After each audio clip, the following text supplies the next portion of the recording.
Welcome back to the Blissful Athlete, everybody. Today is day 6 of the 30-day Introduction to Meditation Challenge for all of those beginner meditators out there wanting to learn just a little bit, a few tips here and there about how to even start your practice, but maybe if you're already practicing meditation, how to improve on that.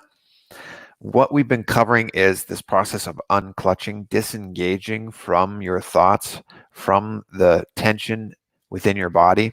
And today, what we're going to focus on is embracing that one concept of unclutching and incorporating the true purpose and goal of life, which is to radiate this space of bliss. We tend to all know what happiness is, in that we've experienced euphoric highs, maybe. But what we all know and have experienced is that happiness is dependent on something, and thus it doesn't last as long as this state of eternal bliss does, of bliss itself. Happiness comes and goes. Bliss is always there. It is the nature of existence itself. So when you are meditating, the goal and the purpose of meditation is to actually sit in this space of ananda, Sanskrit for bliss. When we are experiencing life, however, we're not seeking that. We're not seeking bliss. What we seek is happiness, which is dependent on something outside. So today, what we're going to focus on is dropping that dependency of finding happiness with something outside of us and embracing the nature of our own existence, which is bliss, which is already eternal. And as I said, already our own individual existence. So for 6 minutes, we're going to sit, unclutching and continuously making sure that we're establishing ourselves in this state of bliss. So first, what we'll do is we'll make sure that, again, and as always, that you're sitting in a comfortable seated position. You're away from a noisy, distracted area. You're in a space where it is more of a sacred space. It's not just like you're sitting in bed or you're sitting at the office chair. Always try and find a place where it's your meditation practice. Like, this is where you're going to sit and where you're going to sink deeper into yourself. So first and foremost, making sure that you find that place. And then once you're there, getting into a comfortable seated position. You can be on a chair, you can be sitting on the ground, you can be however you'd like, actually, as long as you're comfortable and you're able to melt into the body, melt outside of the body. However you want to refer to it, we're trying to relax our body as much as possible. So with that, we'll start our 6-minute guided meditation. First, closing your eyes. We're going to start with a deep inhalation through your nose. And a nice long exhalation out of your mouth. And again, a nice long deep inhalation through the nose. And as you exhale out of your mouth this time, relaxing your shoulders as much as you can. And then a third and final deep inhalation, as long and as slow as you can make it.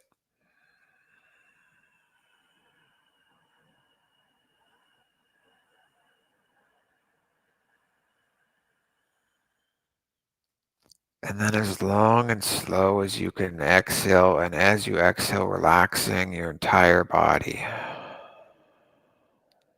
Letting the shoulders drop, releasing the tension in your gut. Finding any tension areas within your body and completely unclutching, releasing the tension that you feel. So as your breath begins to naturally settle and calm itself, start to naturally settle and calm your body.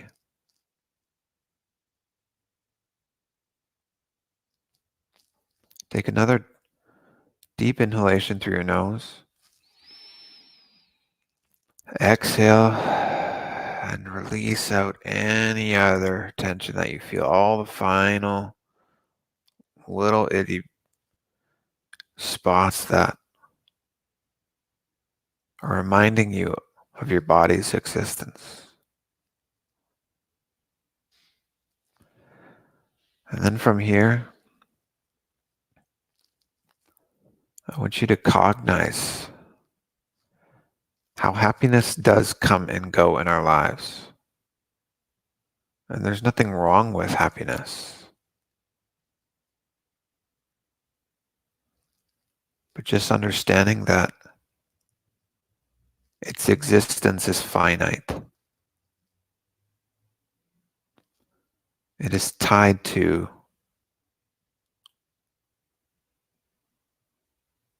something else at all times.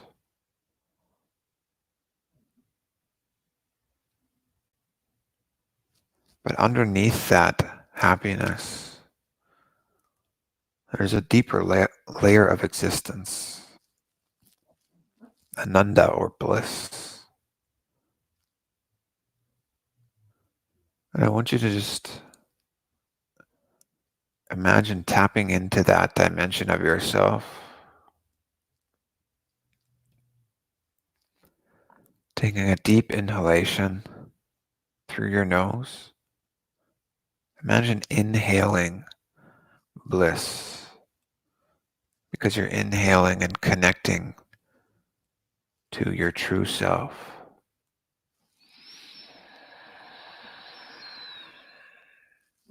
And as you exhale, smiling on your face,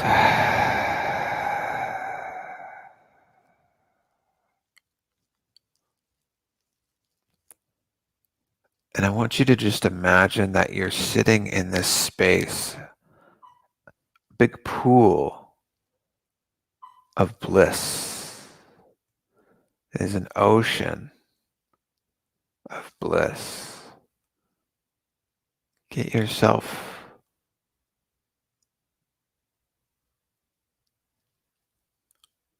to step into that pool. And each breath that you take, imagine that you're just melting more into that existence,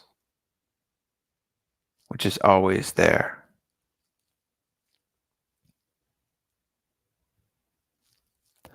One visualization you can play with is bringing this ocean to yourself. So imagine wherever you're sitting,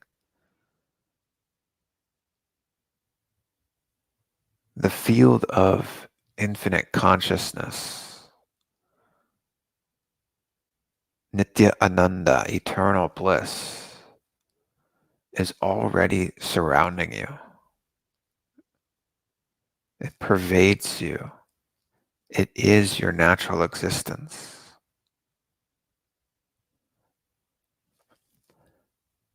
So let's take a deep inhalation again through your nose. And as you do so, visualize that you're inhaling even more of this natural state of consciousness that is you. It is your very nature.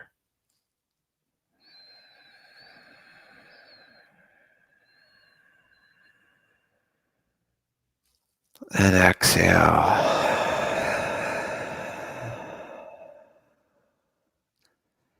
And bring a big smile to your face. Force it up.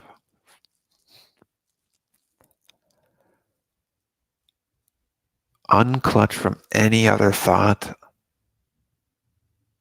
outside of you being eternally blissful.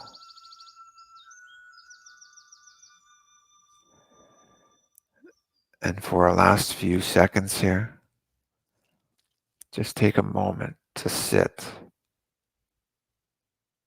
in the state of bliss. Force that smile if you need to.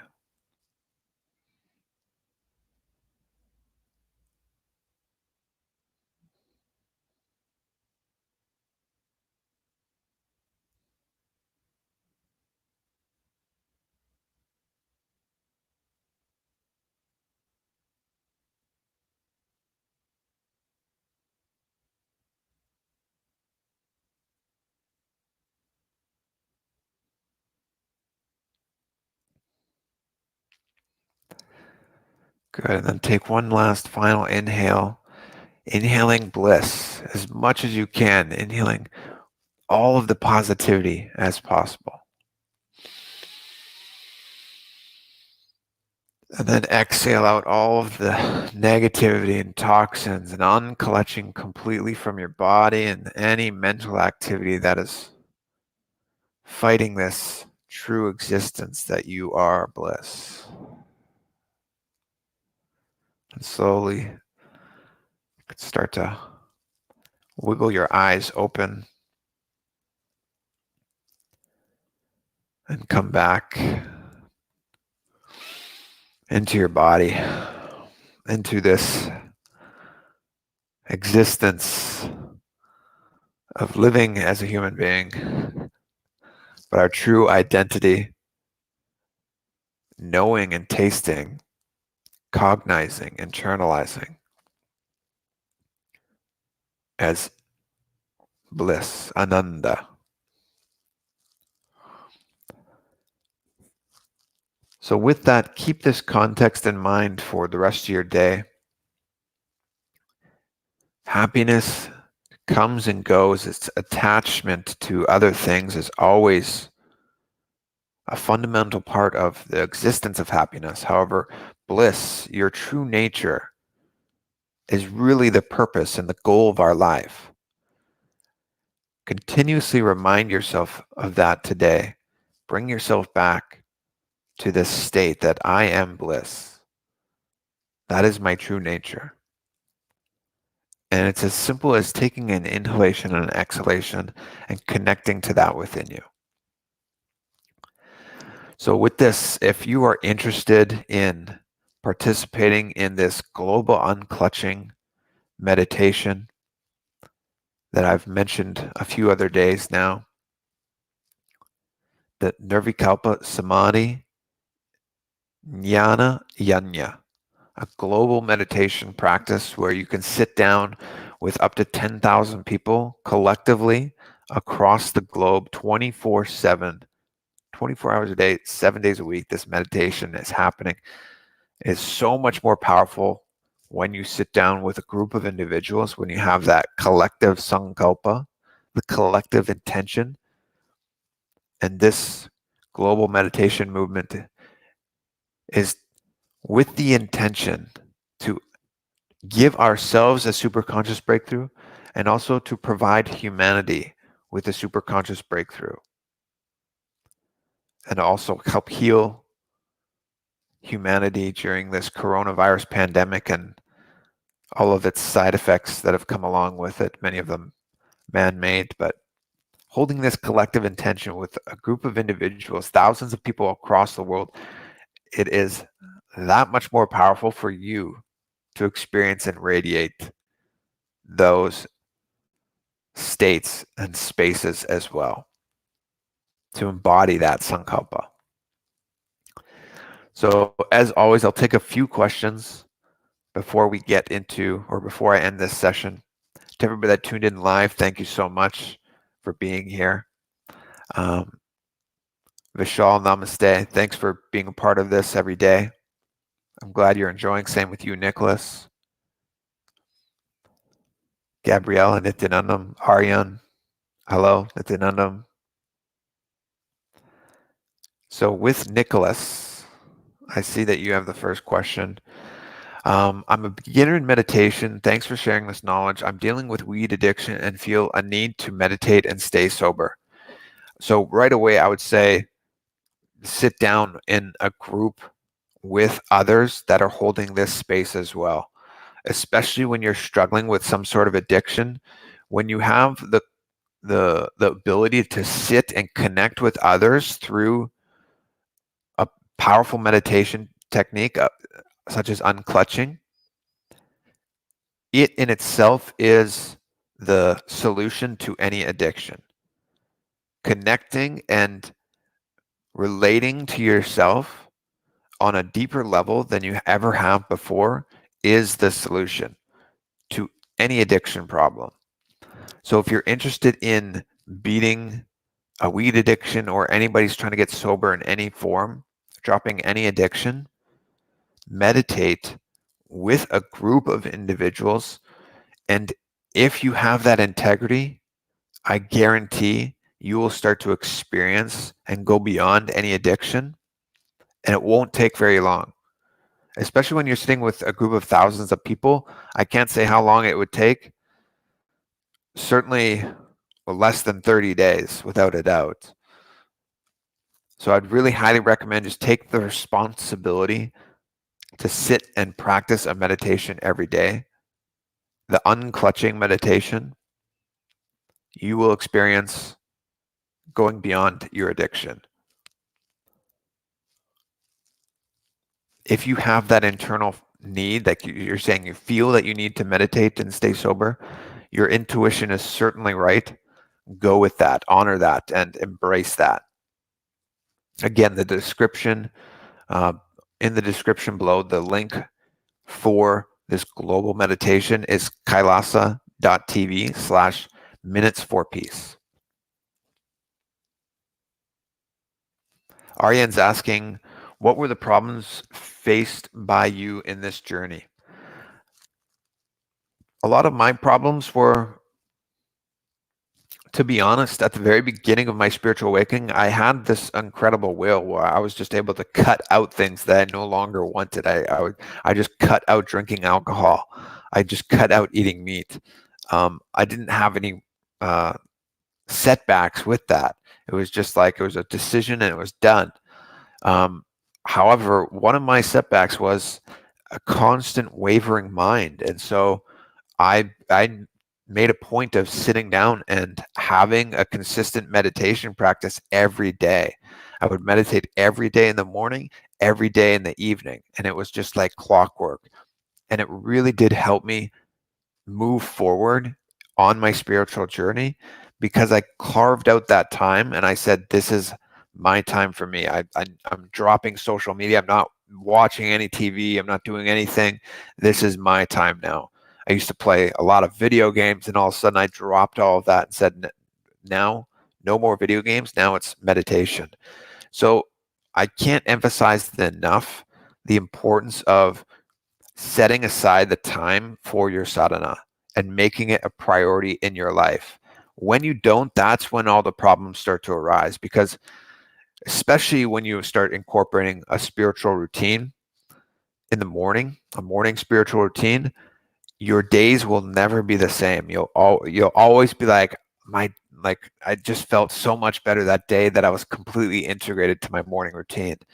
It's the best way to really help face any problems that you're currently approaching or experiencing on your meditation or spiritual journey as well. Sunny's saying, nice initiative. It is important to leave non-veg for meditation. Is it important to leave non-veg for meditation? You can be a non-vegetarian and practice meditation. However, if you continue to meditate, you will become vegetarian. There's no doubt, because the more you meditate, the more awareness you have, not only of the mind's existence, but also the body's existence and how it feels when you put certain foods into you. And you'll get to a point where your awareness becomes so sharp that when you consume something, you'll feel the negativity within it. You'll feel the energy is off. You'll notice, hey, something wasn't right in what I just consumed. Your awareness starts to become so much sharper just from meditating consistently. So if you're currently a meat eater, I would say eat meat, practice meditation, and then after 7 days or so, drop the meat and do another 7 days of meditation on a vegetarian diet. You tell me what your experience was. I guarantee what your experience will be is much more positive, and you'll know what I'm talking about when I say that you become more aware and you start to feel the heaviness, and you'll start to experience the different positive states, the vibration, the frequency of being on a vegetarian diet. That was my experience, at least. I was a meat eater my whole life. After I started incorporating meditation and dropped meat, I just felt so much lighter. I didn't test it, go back and forth, but I noticed how much lighter I felt. And I know that incorporating a meditation practice helped with that. So that's a really good question, Aryan. Everybody else that's tuned in and saying hi, thanks for being here. Kanaki says, I love your content, bro. Can you give me brother's channel a shout out, please? Love the videos. Give me brother's channel. I'm not sure who your brother is. Let me know. I swallow cum. Okay, you got me. You got me. You got me. You got me. Cajun says hello. Sunny, does non-veg consumption gives negative vibe? Yeah, so everything I just said basically you'll experience how vegetarian food, it's a dead body. You're putting a dead body in your system. When something's dead, its vibration is zero, right? Life is constant vibration. Our bodies are made of atoms. When the body is alive, the atoms are vibrating very fast. When you're in a positive space of gratitude, you're vibrating at one of the fastest frequencies. When you're in a state of fear or depression or sadness, you're vibrating really slow, literally on an energetic level. When you consume a dead body, its vibration is dead. It's non-existent. It's very, very, very low and heavy. You'll feel that. When you start meditating, you become more serious. You start to feel the difference of the energy within you. Okay? And again, I recommend you don't even listen to me, just test it out and you'll have your own experience.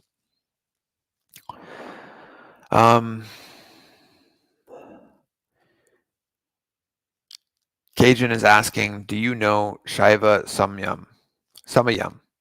I'm not sure what you're referring to with Samayam, Shaiva Samayam. I'm an initiated Shaivite. I'm a Brahmin. I've been practicing Hindu since 2014. I'm not sure what you're referring to when you say that, though. Ryan, namaste, Dridda, namaste, Nithyananda to you as well, my friend.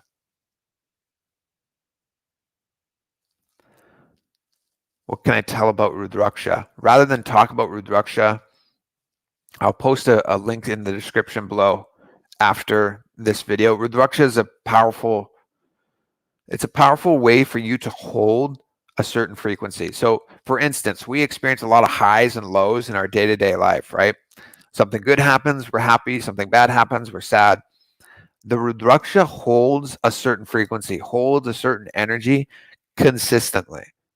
And if it's energized properly, like this one's energized by my guru, it holds that frequency no matter what touches it, no matter what you experience, or no matter what state you're in. So you always have something holding a high frequency, holding the energy of the divine, Paramashiva. So I highly recommend Rudraksha for everybody, but I can attach a description of a little bit more depth of Rudraksha I can attach a link in the description to give you more of an insight into what Rudraksha is. Nicholas is saying, any suggestions for a cleansing diet, liquid diet to remove toxins and get physical body to a more pure state? Nirhar Samyama is what my group continuously speaks about, which is a liquid-only diet, which is really about you going beyond this concept of needing to chew and have the concept that you need fuel from outside of you to be the source of your existence. Nirhar Samyama is about completely detoxifying your body, getting rid of all of the toxins, but then tapping into a whole new source of energy, a source of energy that is not that of the earth element. We can tap into other elements for energy. Just like solar-powered cars can exist, our bodies can exist as solar-powered vehicles as well. Nirhar Samyama is that initiation into living like this. So I would recommend going to befoodfree.org to learn more about that. I'll put that link right here. It's just the letter B, foodfree.org.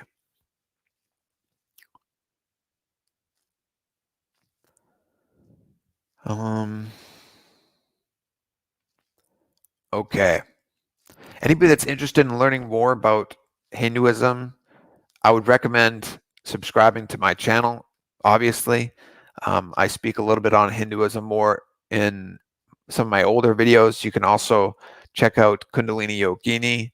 She has a lot of good content on Hinduism as well. But in general, just start seeking. No matter what your spiritual practice is, if you're already a practicing Christian or anything, Sanatana Hindu Dharma is not about conversion. It's not about trying to actively convert you. It's a lifestyle that you can embrace. You can embrace the practice of meditation. You can embrace the practice of yoga. Just acknowledge and understand that this is a Hindu practice. Yoga is a Hindu ritual. There's no such thing as Christian yoga or Jesus yoga. It's Shiva's yoga, and it always will be. There's scriptures that talk about this as well. So I just really recommend starting and incorporating everything that you find interesting and starting from there. So with that, I'll end this live Q&A. Thanks so much to everybody that tuned in today. Sonny liked my background. Awesome.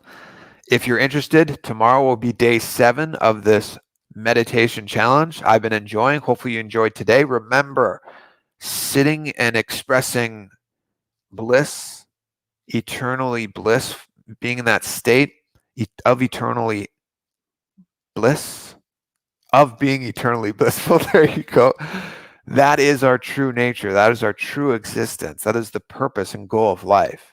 So remind yourself of that today a few times whenever you feel you need it. Maybe you drop to a really deep sadness because of something that was said outside of you. Remember, that sadness, that happiness, whatever it is that you experience, that psychological high or low is not your true nature. Your true nature is Nithyananda, eternal bliss. Thank you so much to everybody that's tuned in. We'll see you guys in tomorrow's session. As always, be blissful. Nithyananda.